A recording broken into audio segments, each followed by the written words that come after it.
نبينا الأمير نهي فلا هدون أبر في كرنا منه ولا نامي يا ربي المصطفى بلغ مقاصدنا واغفر لنا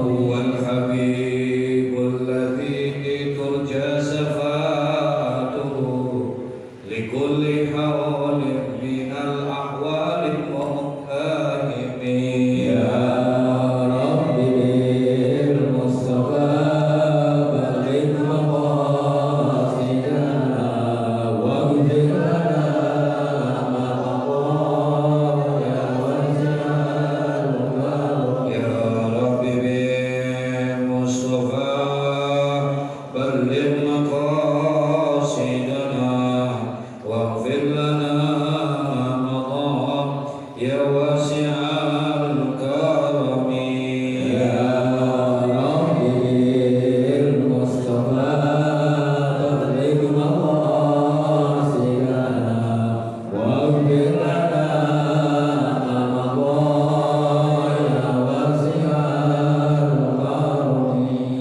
الفاتحة إلى حضرة النبي محمد صلى الله عليه وسلم وعلى آله وأصحابه وأزواجه وذريته والتابعين لهم بإحسان إلى يوم الدين ثم إلى أرواح الأولياء والشهداء والصالحين والأئمة الراشدين والعلماء العاملين ومشايخنا في الدين خصوصا روح مؤلف هذا الكتاب الإمام الشيخ إبراهيم بن إسماعيل الزنوسي ثم إلى أرواح آبائنا وأمهاتنا وأجدادنا وجداتنا وقرابتنا وذوي الحقوق علينا أجمعين أن الله يغفر لهم ويرحمهم ويعلي درجاتهم في الجنة ويعيد علينا من بركاتهم وأسرارهم وأنوارهم وعلومهم ونفحاتهم في الدين والدنيا والآخرة جلبة لكل خير دافع لكل ساء حاصل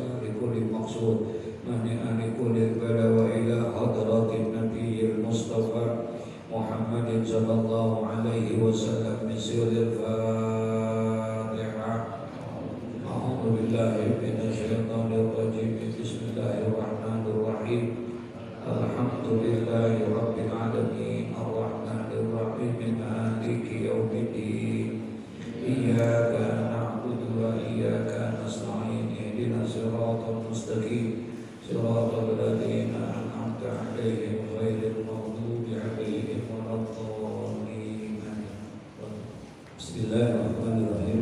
Kajian Manhajul Ta'lim wa Ta'lim halaman 74. Wa yanbaghi an la yadhkura illa billahi wa la yaqufu illa minhu wa yab'u dhalika bimujawazati hadis-sahwi wa adabiha faman asawwa Allah ta'ala khawfan minal makhluqi wa ma qad khafa ghairullah ta'ala wa iza lam yaqsi Allah ta'ala bi khawfil makhluqi wa raqaba hududas falamma yaqul ghairullah ta'ala bal khafa Allah ta'ala wa kadza bil jahili bil raja wallahu a'lam.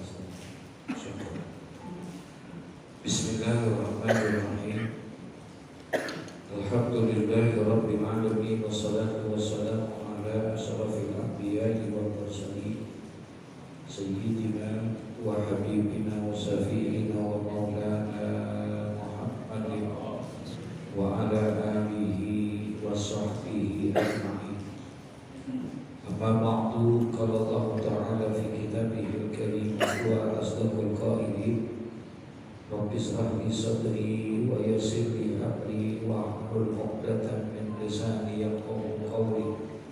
Rabbi yassir wa la tu'assir Rabbi tammim bi khair subhanaka la ilma lana illa ma 'allamtana innaka antal alimul hakim wa la hawla wa la quwwata illa billahil aliyyil azim. Wa yanbaghi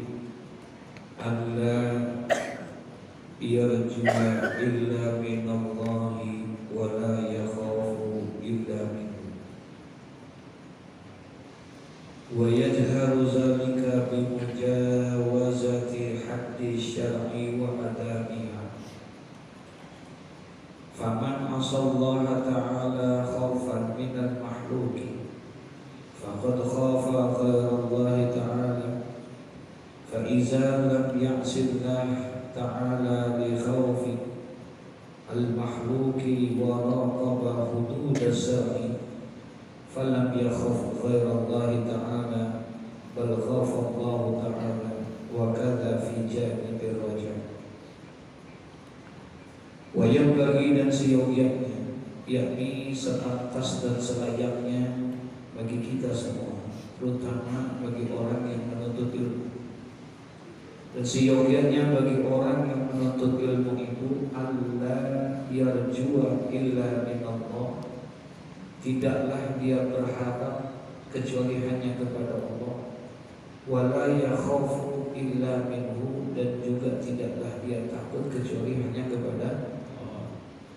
Jadi buat kita orang-orang yang beriman, ada sifat di dalamnya itu sifat roja dan sifat khauf.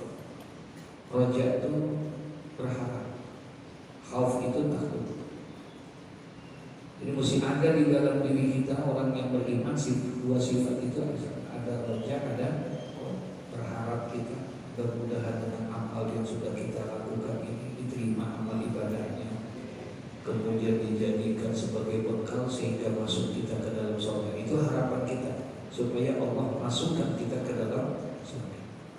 Tapi selain berharap juga harus ada rasa khauf, rasa takut, sehingga akhirnya kita tidak berani melanggar peraturan-peraturan yang Allah tentukan.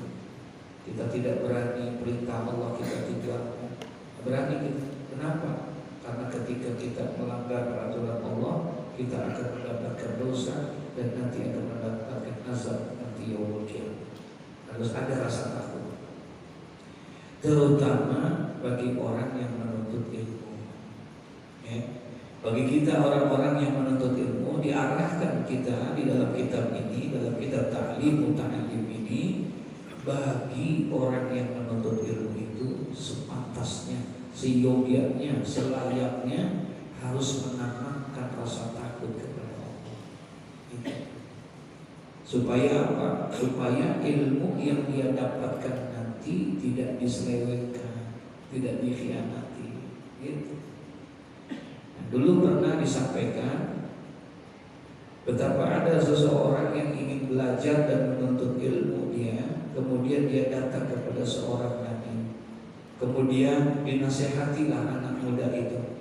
Ya, apa kata sang nabi kepada anak muda itu? Ya fata, inni a'izuka bisalasi khisal. Kata nabi itu, ya fata, wahai pemuda, inni u'izuka bisalasi khisal. Aku ingin memberikan nasihat kepadamu dengan 3 nasihat. Aku ingin berikan nasihat kepadamu dengan tiga nasihat. Fiha ilmul awwalina wal akhirin. Di dalam 3 nasihat itu terdapat ilmu generasi yang terdahulu maupun yang akan datang. Artinya pesan-pesan nasihat ini, 3 nasihat ini sudah berlaku dari sejak generasi terdahulu sampai generasi yang akan datang. Bagi orang yang menuntut ilmu, 3 nasihat ini harus menjadi satu sandaran dia dalam menuntut ilmu itu. Apa tuh 3 nasihat itu? Yang pertama, khaffillah fi sirri wa adaniyah. Itu yang pertama. Yang pertama, bagi orang yang menuntut ilmu itu, dia harus menanamkan khaufillah, rasa takut kepada Allah, fi sirri wa adaniyah, di dalam sendiri ataupun dalam rame-rame, dalam keadaan yang sunyi ataupun dalam keadaan yang ramai. Dia harus tanamkan di dalam dirinya. Bagi orang yang menuntut ilmu itu harus ada rasa takut kepada Allah. Lagi belajar itu, ya, harus takut ya kepada Allah. Kenapa demikian? Karena kalau takut kepada Allah ini ada di dalam diri dia, kemudian dari belajarnya dia terus menanamkan rasa takut, menumbuhkan rasa takut di dalam dirinya. Ketika nanti dia mendapatkan ilmu, menjadi orang yang berilmu, jadi orang yang pandai, maka keilmuannya, kepandaiannya selalu dijalankan di jalan Allah Subhanahu wa Ta'ala. Gak berani dia untuk menyelewengkan dan mengkhianati ilmu yang dia dapatkan. Gak berani. Dia akan sampaikan yang hak adalah hak, yang batil adalah batil.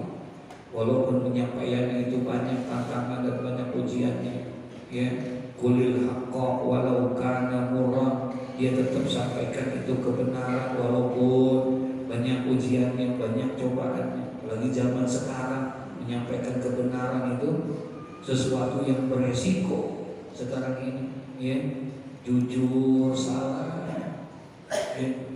Kemudian tidak jujur juga ada juga, masya Allah, berat sekali, ya. Nah, buat orang yang menuntut ilmu harus ada itu dalam diri, supaya jangan sampai nanti kalau dia sudah punya ilmu, sudah menjadi orang yang pandai, dia tidak mengkhianati, tetap dia punya rasa takut dia kepada Allah. Karena banyak, malah justru yang berani itu bukan orang yang gak berilmu, justru yang berani sama Allah orang yang apa?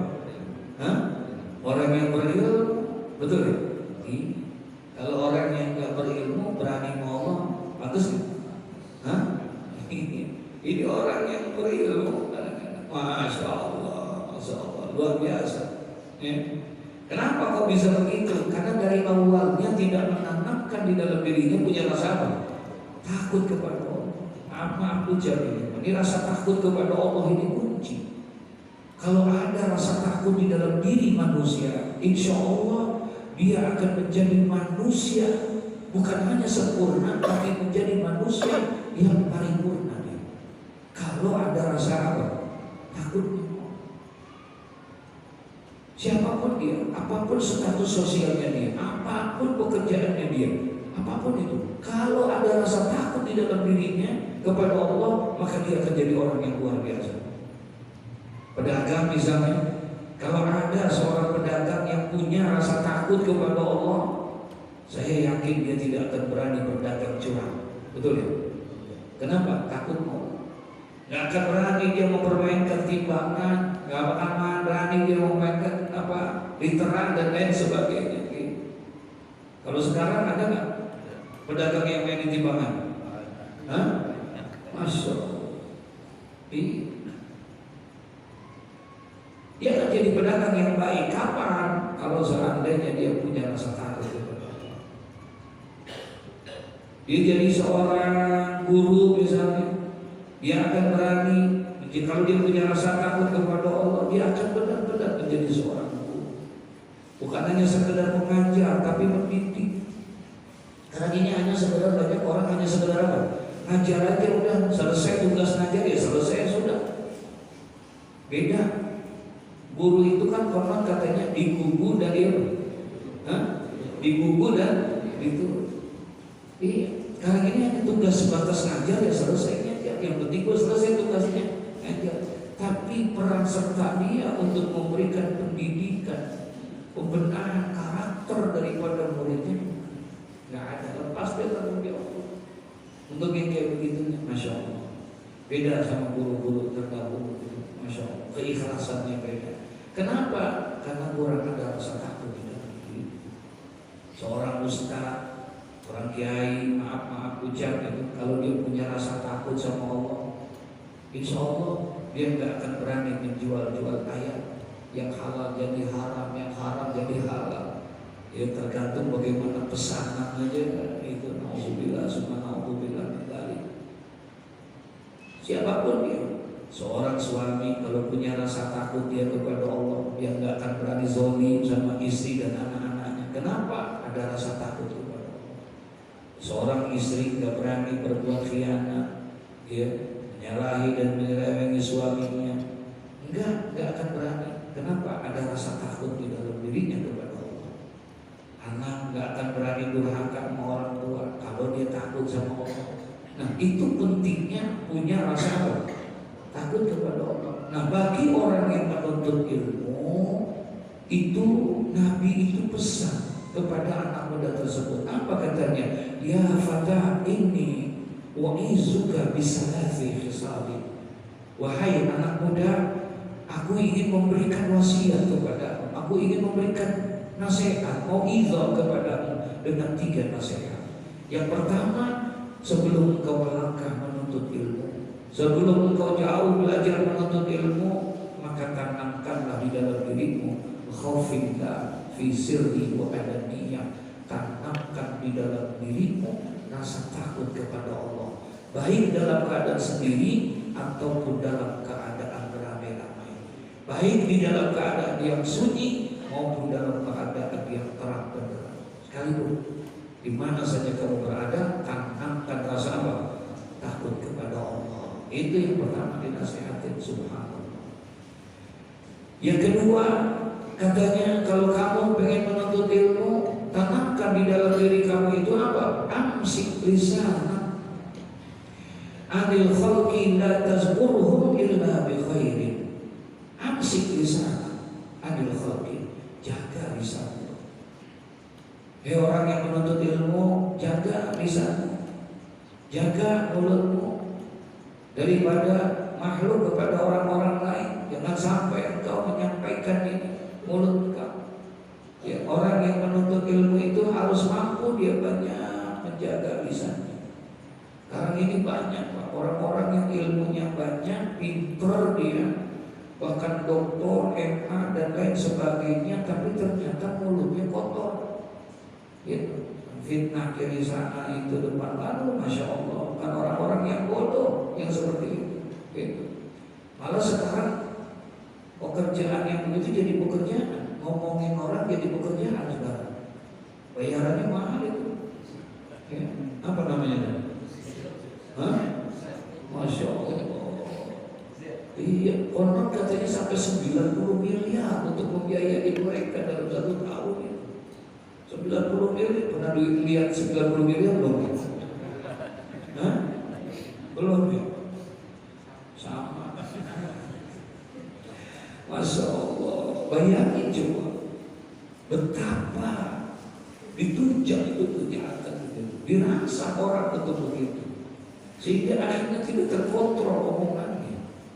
Yang dia lihat hanya kekotoran, kejelekan orang aja, kekurangan orang aja yang selalu dibongkar-bongkar ini itu. Nggak ada kebaikannya sama sekali, nggak ada kebaikan. Kita emang begitu Pak. Kalau udah karena kesalahan orang, kejelekan orang, itu yang kita harus umbarin. Kebaikannya nggak pernah kita lihat, betul ya? Iya. Dulu ada orang, mohon maaf, ada orang, azan, dia tukang azan. Dia tukang azan rajin, muazzin, suaranya bagus. Udah bertahun-tahun dia jadi muazzin. Satu hari dia azan jam 9 pagi azan. Jam 9 pagi dia azan di masjid. Cocok banget tuh semua. Kira-kira rame nggak? Hah? Rame nggak? Siapa itu? Gila banget tuh. Jam segini azan. Wah, marah dia semua segala macam. Akhirnya RT, RW semua datang tuh. Siapa tuh kurang ajar, bikin ganggu aja. Parah kan? Domelin, gila lu ya. Jam segini lu azan. Siapa yang ngajarin lu tuh kayak begitu? Mana ini? Gila dasar lu. Besok kan? Omelin. Kata itu Bang azan, mohon maaf Pak, saya bukan baru sekali azan, setiap hari saya azan. Saya setiap hari azan, zuhur, asar, maghrib, ada yang datang. Saya coba jam segini, belum ada datang sekarang. Sekarang saya mau tanya, yang gila Bapak sama saya? Apa nih hikmah yang kita bisa ambil? Coba lihat. Dia azan udah lama belum? Hah? Udah lama belum? Azan baik kan? Baik kan? Mengajak menyeru orang untuk supaya, betul? Gak pernah tuh diperhatiin. Kita nggak peduli yang kayak begitu, betul ya? Biasa aja gitu. Tapi ketika ada satu kejelekan yang dia lakukan, sekali itu, tumpah keluar semua. Marah kita, ngomong tuh. Segitunya kita kalau sama kekurangan orang. Paham maksudnya? Segitunya tuh kita kalau mau kejelekan orang. Tapi kebaikan yang pernah dilakukan bertahun-tahun yang dilakukan sama dia, nggak pernah kita kali kasih apresiasi sama dia, kali kita kasih ini, enggak. Tapi kejelekan yang sekali dilakukan begitu mudahnya kita. Sekarang ini dianjurkan kita buat orang yang menuntut ilmu, tanamkan yang pertama rasa takutmu kepada Allah. Maka niscaya nanti kalau kamu menjadi orang yang berilmu, pandai, berhasil kamu, apapun jabatan dan kedudukanmu, apapun profesimu, kalau ada rasa takutmu dari awal kamu tanamkan, kamu akan menjadi orang yang luar biasa. Kamu akan menjadi orang yang selamat. Yang kedua, amsik lisanaka anil khalqi, jaga lisanmu. Selama engkau berilmu, engkau belajar, engkau bisa menjaga lisanmu, menjaga mulutmu, maka insya Allah kamu tidak akan menjadi manusia yang mengobrak omongan-omongan ini. Gak ada kata Sayyidina Rasulullah SAW kepada Sayyidina Ali, ya Ali, ma khalaqallahu ta'ala fil insan afdalu minal lisan. Ali, ketahui, kata Nabi Muhammad, tidak ada sesuatu yang diciptakan oleh Allah di dalam diri manusia afdalu minal lisan, yang lebih afdal daripada lisan. Yadkhulul jannah wa yadkhulun nar. Di lisan gak ada yang lebih. Mata indah tapi kalah sama lisan. Kuping bagus tapi kalah sama lisan. Kaki, tangan semuanya bagus tapi kalah.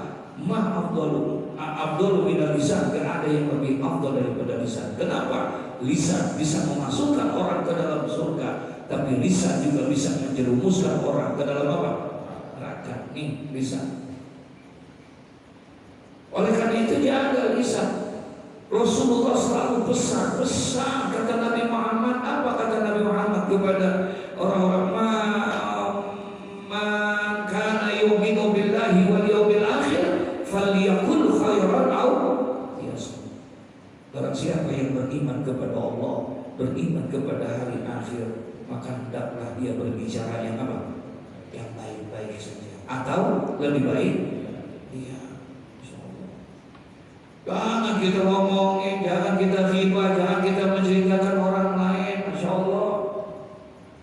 Sayyidatuna Aisyah, istri Nabi Muhammad SAW, satu hari ketika Rasulullah baru pulang, Rasulullah tanya, kamu dari mana tadi? Saya habis ketemu teman saya ya Rasulullah. Temanmu? Iya. Siapa? Engkau masih ingat gak ya Rasul? Si Zainab. Zainab yang mana? Zainab itu Rasul yang gembrot, yang kulitnya rada hitam. Paham gak? Aisyah itu loh Zainab yang gembrot, yang rada hitam. Apa kata Nabi Aisyah? Kalau seandainya omongan itu aku ambil, kemudian aku taruh di lautan, maka air laut akan kotor gara-gara omongan itu. Laut tuh segitu banyak itu air itu akan jadi kotor kalau seandainya omongan itu tuh aku ambil, aku cemplungin, aku taruh di dalam lautan, maka akan kotor lah itu semua gara-gara sebab daripada omongan yang kotor itu. Subhanallah. Amsik lisanaka anil khalqi. Nasihat yang kedua bagi orang yang menuntut ilmu itu, katanya harus menanamkan jaga lisannya. Sehingga nanti kalau dia jadi ilmu, jadi orang yang berilmu, nggak sembarangan dia bicara. Paham ya? Ngomongnya selalu yang keras, boleh nggak? Tegas, boleh nggak? Boleh. Tegas boleh. Keras boleh. Semua ada tempatnya. Likullil maqalil maqam wa likullil maqamil maqal. Ada tempatnya. Setiap perkataan ada tempatnya dan setiap tempat ada perkataannya. Gitu. Harus berani kita, jangan kita enggak, masya Allah. Nah, yang ketiga katanya apa nasihatnya itu? Pesan daripada Nabi kepada anak muda yang akan menuntut ilmu itu, selain berpesan supaya dia tanamkan rasa takut dia kepada Allah, yang kedua dia jaga lisan, wanzur khubzaka alladzi ta'kuluhu hatta yakuna minal halali. Dari sejak dini, sejak engkau belajar menuntut ilmu, tanamkan di dalam hatimu, perhatikan makanan yang engkau makan, jangan sampai masuk ke dalam dirimu. Dalam menuntut ilmu itu makanan-makanan yang apa? Yang haram. Kalau kamu terbiasa di dalam proses menuntut ilmu itu makan makanan yang haram, maka nanti ketika engkau jadi orang yang berilmu, jadi orang yang sukses, pandai, maka engkau akan mempergunakan ilmumu untuk mencari makan dengan cara yang apa? Nauzubillah min dzalik. Masya Allah. Nah, kata Al-Imam Ibrahim bin Ismail di dalam kitab Ta'lim Muta'alim ini, wa yambaghi, dan seyogyanya alla yarju'a illa minallah wa la yakhafu illa minhu. Seyogyanya, sepantasnya bagi orang yang menuntut ilmu itu tidaklah dia berharap dan tidaklah dia ada rasa takut kecuali hanya kepada Allah. Wa yajharu zalika bimujawazati haddisati wa adamiha. Sikap itu harus jelas dengan adanya batasan-batasannya, ya, mana yang boleh, mana yang tidak boleh, mana yang diatur oleh syariat, mana yang tidak diatur oleh syariat. Ini ya, jadi harus ada rasa itu di dalam diri orang yang menuntut ilmu. Faman asallaha ta'ala khaufan minal mahluki, maka barang siapa yang berbuat maksiat, durhaka dia kepada Allah, khaufan minal mahluki, karena takut kepada makhluk. Durhaka kepada Allah karena lantaran takut kepada siapa? Pada orang. Paham? Ada nggak yang begitu kira-kira? Hah? Ada nggak? Barang siapa waman asallaha ta'ala khaufan minal makhluk, barang siapa yang durhaka kepada Allah subhanahu wa ta'ala, tapi karena dia punya rasa takut, kenapa dia durhaka? Biarin dah, kalau sembahyang yang penting bos gua jagain, paham ya maksudnya? Ya. Jadi dia rela tinggalin perintahnya Allah, berbuat dosa dan berbuat maksiat karena demi takut kepada orang lain, pada majikannya, kepada bosnya, kepada orang yang dia ingin dan lain sebagainya. Tuh, dia rela tuh tinggalin perintahnya Allah, semua segala macam gara-gara itu. Faman asallaha ta'ala khaufan minal makhluki, ya, barang siapa yang durhaka dia kepada Allah subhanahu wa ta'ala khaufan minal makhluki, karena takut kepada sesama makhluk, faqad khaufa ghairallahi ta'ala, maka sungguh dia berarti dia takut kepada selain Allah. Berarti kalau begitu dia lebih takut sama orang apa sama Allah? Hah? Sama orang. Kalau begitu bukan takut sama Allah, berarti dia takutnya bukan karena Allah, tapi dia takutnya adalah karena orang lain. Ya, itu Masya Allah. Ya. Udah terjadi belum tuh? Iya, Masya Allah, banyak banget tuh. Jangan kita kalau ya.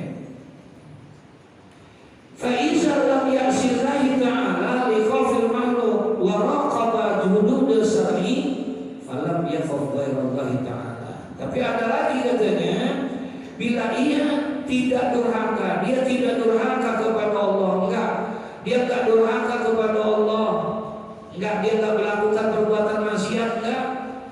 Kenapa dia enggak lakukan perbuatan maksiat? Li khawfil makhluk, karena dia takut kepada manusia, bukan takut kepada siapa? Bukan karena takut sama Allah. Lo kalau seandainya lu kagak sembahyang, pokoknya gaji lu berapa? Paham ya? Itu namanya kita sembahyang dah akhirnya, mau nggak mau. Tapi kalau nggak sembahyang, hah? Itu kalau begitu takutnya mau Allah mau mampus tuh. Ya.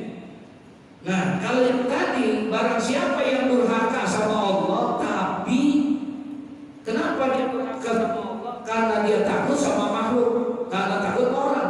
berarti dia berani sama Allah, takut sama orang. Tapi fa iza lam ya'sillahi ta'ala, maka apabila ada orang yang dia tidak berbuat durhaka, dia enggak berbuat maksiat, enggak. Kenapa? Karena takut sama Allah, bukan karena takut sama siapa? Sama orang, li khaufil makhluk. Karena dia takut sama orang, sampai waraqabah hududasari, karena dia sampai tetap dia menjaga pada batas-batas syariatnya dah. Benar banget kan? Gitu. Bayangnya benar banget.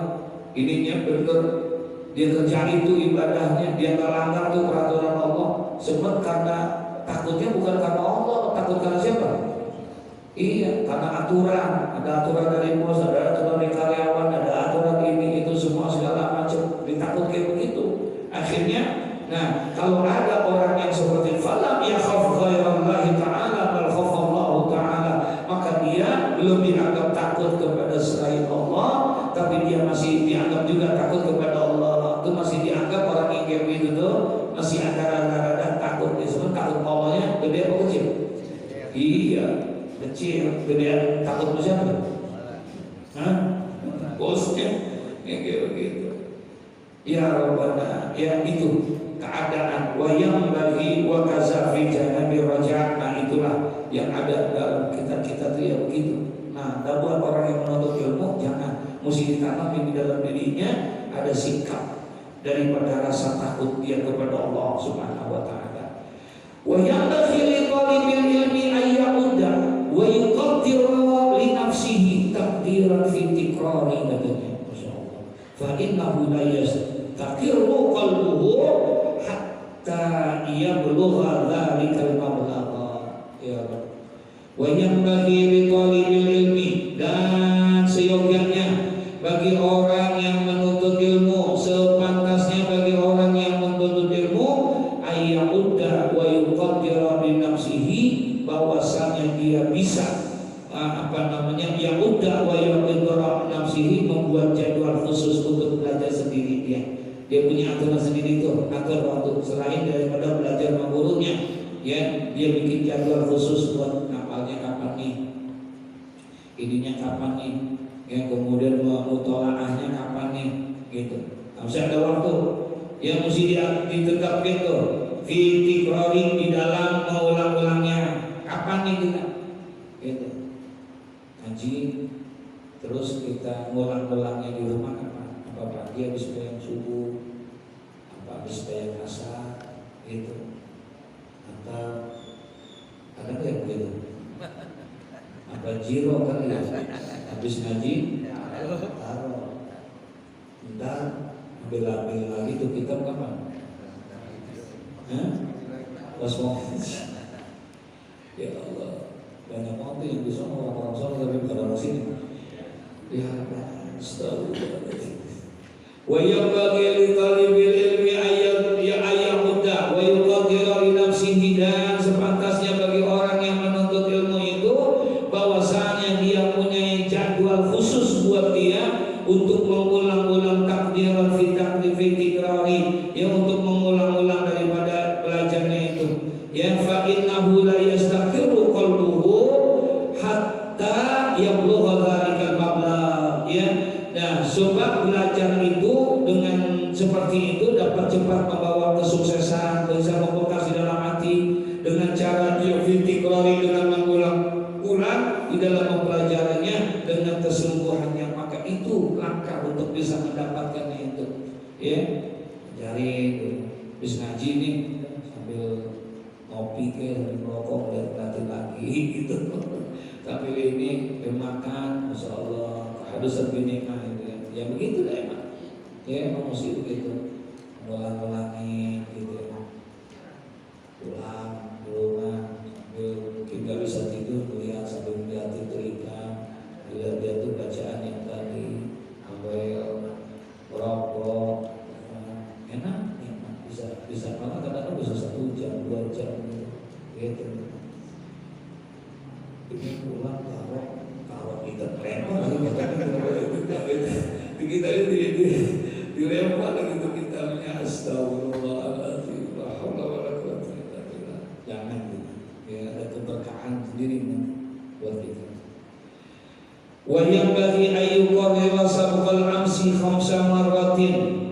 wa sabqa al-yawmi alladhi qabla al-amsi 4 marratin wa sabqa alladhi qablahu 3 walladhi qablahu 2 walladhi qablahu 1 fa hadha anna ila al-hibzi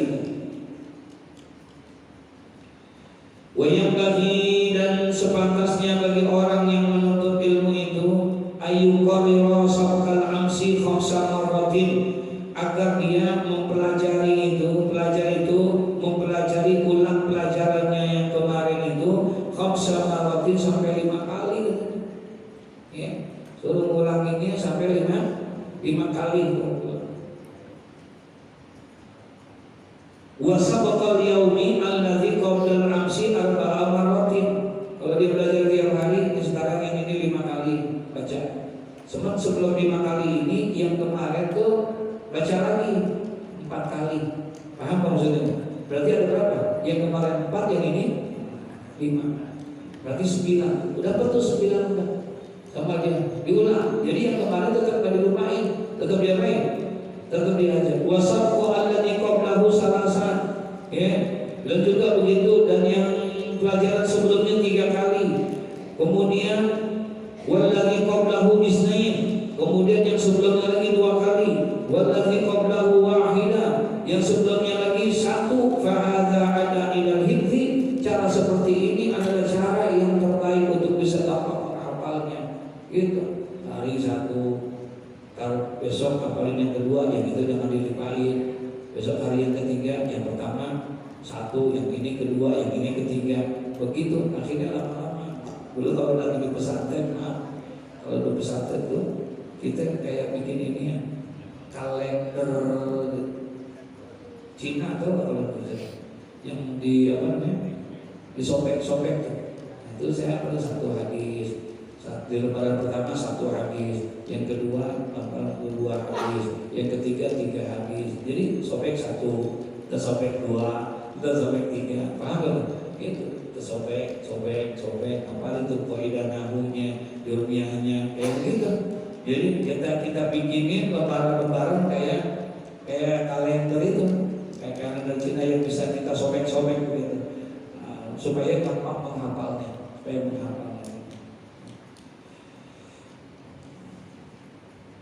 Ada juga dulu jamaah haji berangkat haji, saya bawa kalender begitu, saya tempel.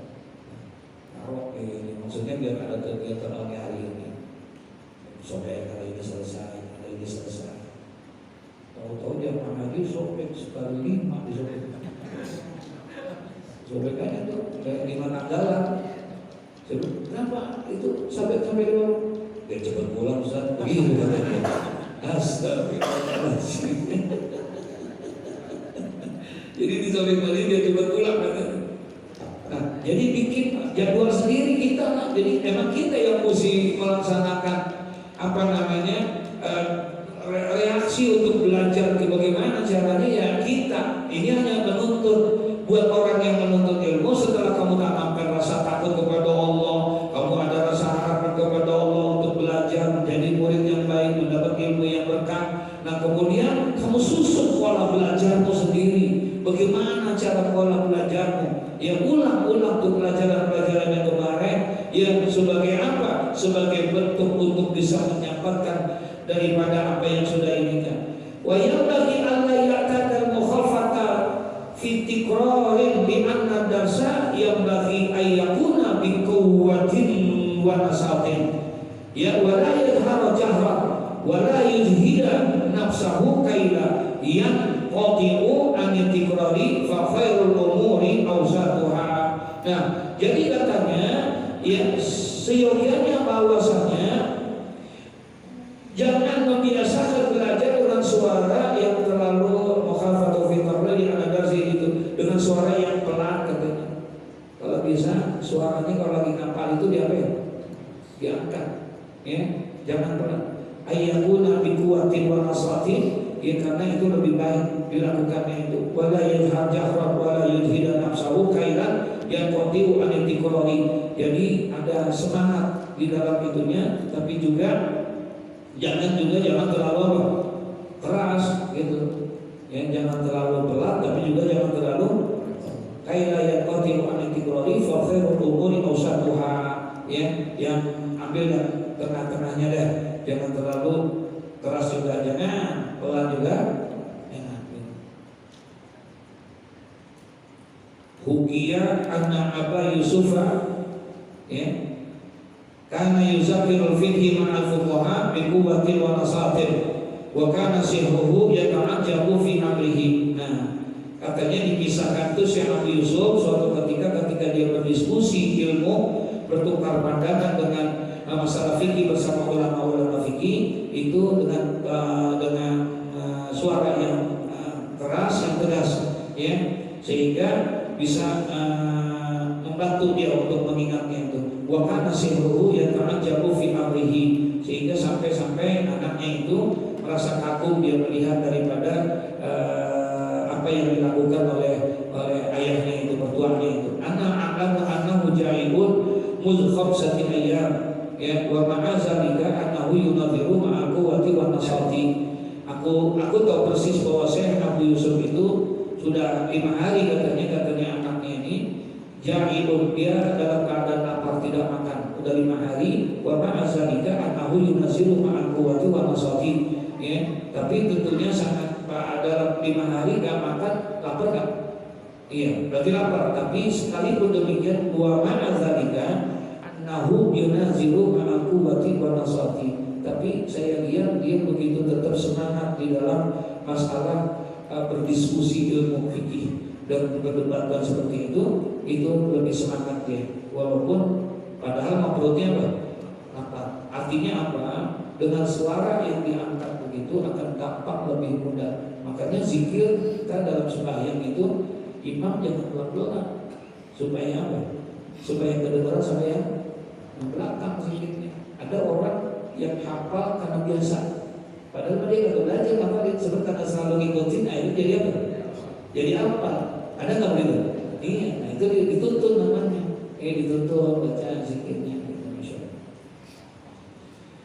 Wa yang bagi Allah yakuna ila akhir wallahu a'lam bisawab. Gitu deh, ya, mudah-mudahan ada manfaatnya. Masya Allah. Jadi diajarkan kita dalam kajian ilmu ini supaya yang pertama tanamkan rasa takut kita di dalam menuntut ilmu. Yang kedua, atur jadwal kita di dalam buat diri kita kapan kita bisa, kalau perlu tempel di mana aja yang kita bisa tempel supaya gampang menghafal. Ya, mudah-mudahan ada manfaat. Al-Fatihah.